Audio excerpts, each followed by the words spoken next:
Hello everyone. চলাই জীবন, থেমে যাওয়া মরণ, এই বাক্য আমরা সবাই শুনেছি। সত্যি তাই। আমাদের পথ চলা এত তীব্র গতিতে চলছি, এত ফাস্ট লাইফ, আমাদের সব কিছু যেন পিছনে থেকে যাচ্ছে আর আমরা এগিয়ে যাচ্ছি। সময়, স্মৃতি, জীবনের কতগুলো অধ্যায় সবই তো আমরা পিছনে রেখে সবাই এগিয়ে যাচ্ছি।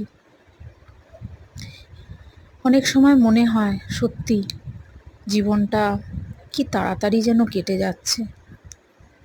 এতগুলো কষ্ট, দুঃখ, চিন্তা সব কিছু মাথায় নিয়ে এগিয়ে যাচ্ছি। যাক, সবার ভালো থাকার কামনাই করি। সবাই ভালো থেকো, সুস্থ থেকো, একসাথে থেকো।